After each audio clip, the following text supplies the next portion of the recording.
Hello, my name is Charlie Wright, and I'm a mechanical engineer here at TSI Incorporated.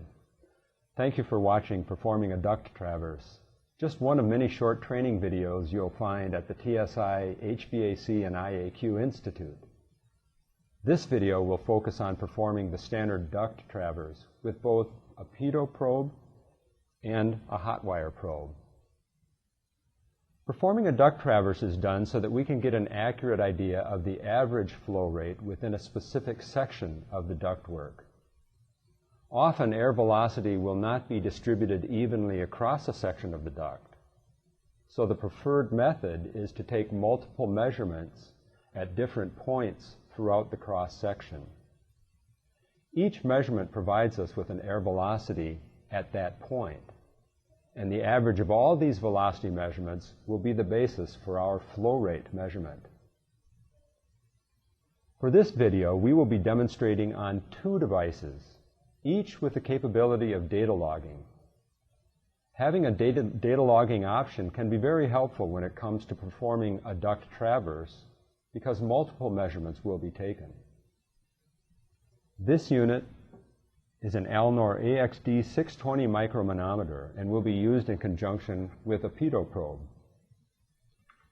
And here we have a TSI Model 9565 Velocicalc being used with a hot wire probe.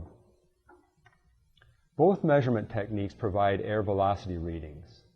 The pitot probe measures air velocity based on air pressure. The hot wire probe uses a technology called thermoanemometry. Both offer extremely accurate results, but the hot wire probe tends to be better at low flow rates.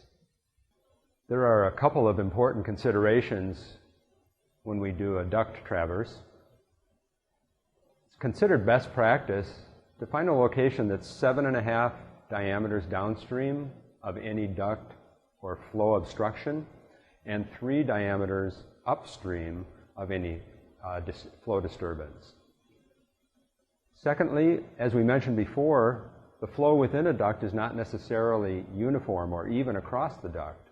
Usually it slows down near the duct wall.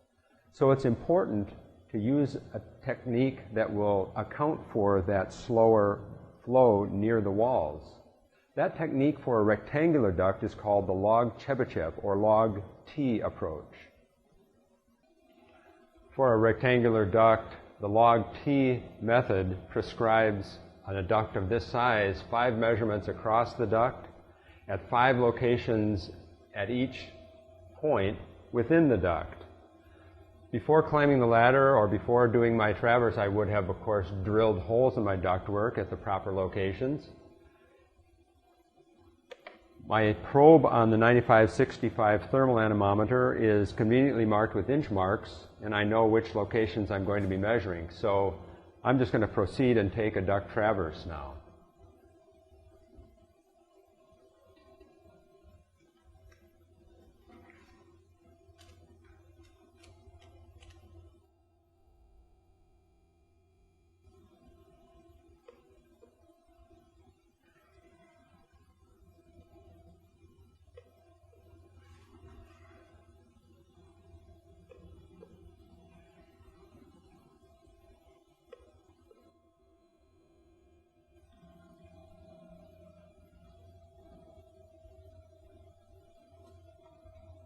I'll take the same measurement locations at hole number 2 and then proceed across the ductwork in the same fashion.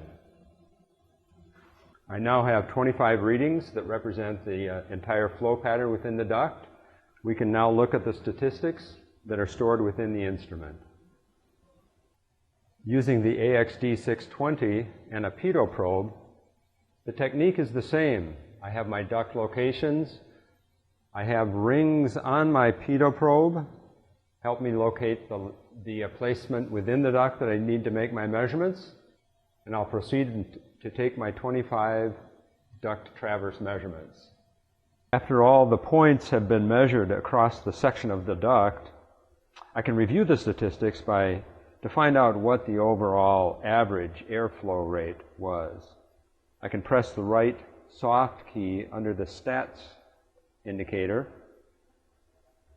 I see that the flow is the measurement that I'm looking at.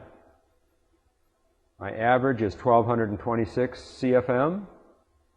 My min and max number of samples, time and date stamp, and my duct size is also displayed. It's also recorded and can be downloaded from the instrument. Thank you for taking the time to watch this training video on how to perform a duct traverse. If you have any suggestions for future training videos, please email academy@tsi.com. That's academy@tsi.com.